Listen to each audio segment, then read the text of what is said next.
Prisoners is a 2013 thriller that was directed by Denis Villeneuve. The film follows two families as they face their worst nightmare. Two of their children are kidnapped. The only lead that the police have is an old motorhome that had been parked on their street. The head of the investigation, Detective Loki, arrests the driver but is forced to release him due to a lack of evidence. Keller Dover, one of the girls' fathers, decides that time is running out for their girls and begins to take matters into his own hands. Prisoners was a thriller that had me on the edge of my seat. I was enthralled throughout the film. I had studied many elements of this movie before I watched it, primarily the cinematography, and I was excited to see it. Roger Deakins teaming up with Denis Villeneuve again, it's so perfect.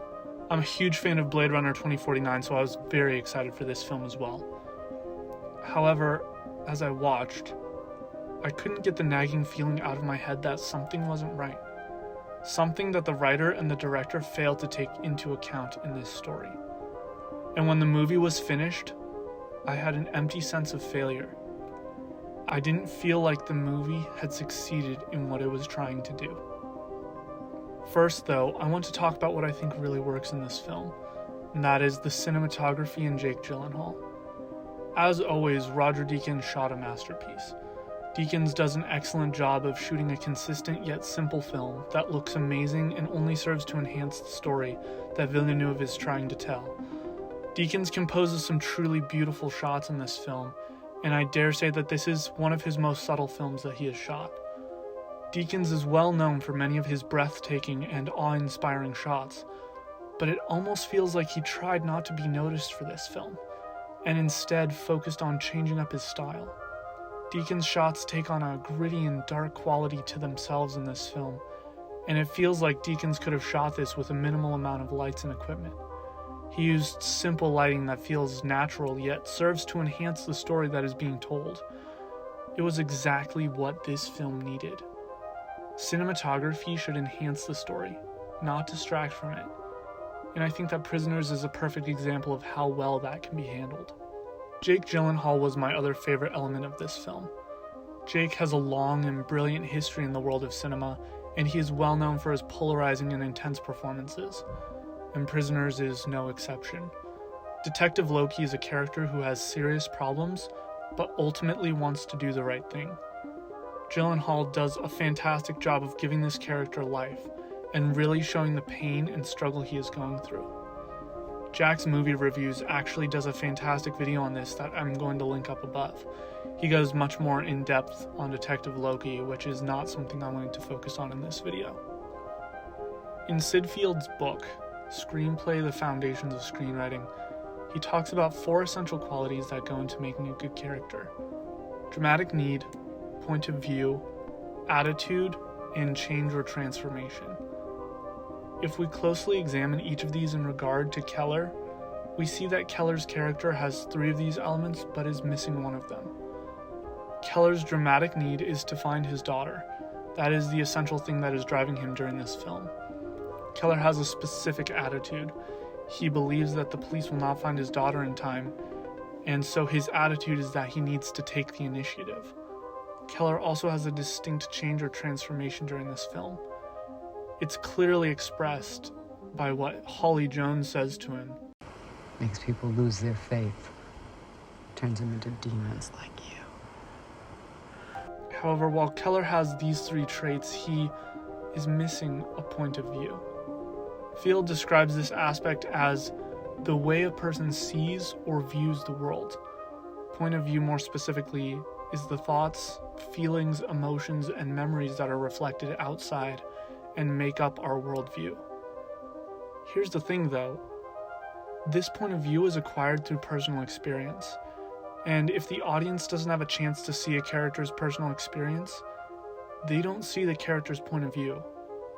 This leads to underdevelopment in characters, and so I think that the character of Keller Dover was a chronically underdeveloped character. I don't mean this in like, oh no, he doesn't have enough screen time, why don't they give Hugh Jackman more time on screen?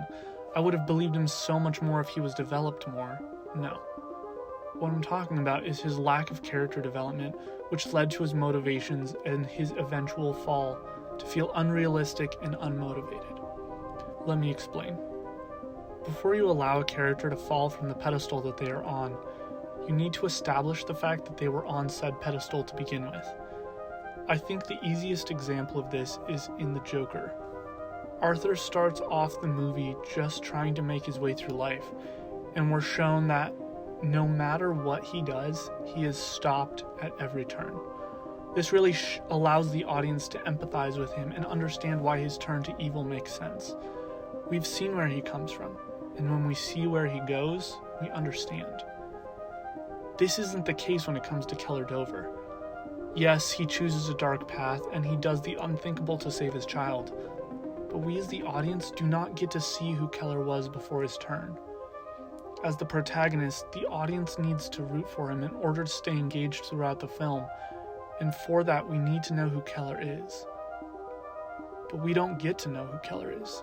He isn't developed as a protagonist before his daughter and her friend are kidnapped, and so the audience has no context for how to feel about Keller's actions. Is he predisposed to violence, and we as the audience should feel horror at his actions? Or is he naturally a kind and loving father, and we as the audience should feel pity that his character feels driven to do what he is doing? Without this crucial piece of information, the first part of this character's arc is absent, and the movie is all the weaker for it. The second character that is truly problematic is Franklin Birch, Keller's friend. He suffers from the same problem that Keller does, the problem of underdevelopment. If Keller has little character development, then Franklin has no character development. His character has even less screen time than Keller and even fewer character moments. Both of these underdeveloped characters are presented with a dilemma in the film. Keller abducts the alleged kidnapper and decides to torture him until he reveals where their daughters are. All of this is based on a phrase that the kidnapper says, "They didn't cry until I left them." And the film goes off the rails from there. This is the point where the movie begins to seriously lose the audience, and not necessarily for the reasons you might think. This is where the underdevelopment really starts to play a part in how these characters think and talk. You see, so far we don't know enough about Keller and Franklin to fully understand why or even if they would go to such lengths to save their daughters. It makes it difficult to rationalize the actions of these two characters when we haven't given them a path to travel before this. Let me give you an example.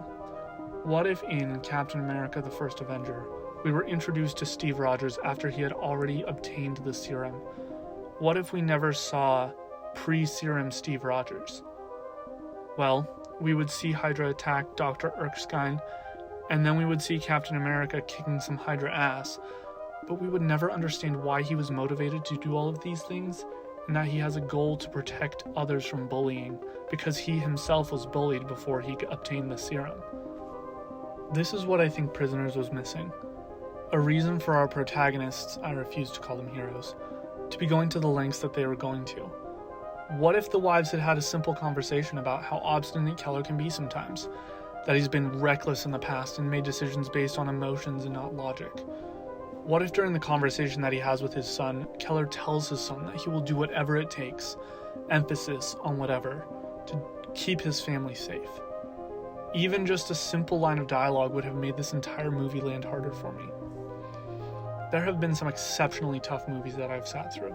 The Passion of the Christ, Raging Bull, and Platoon are all movies that I've sat through, been shocked, and thought, I am glad that I saw that movie because I was able to see the lesson in it. Those were films that disturbed me out of my comfort. That was not my experience with Prisoners. I finished Prisoners, and my only thought as I sat through the credits was, I wish I hadn't seen that movie.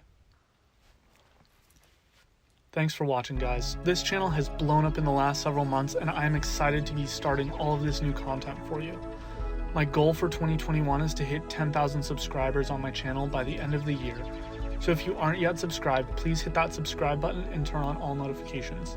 Please like this video and comment below a movie that you would like to see an analysis on in the future. Thank you for watching, and I'll see you guys next time.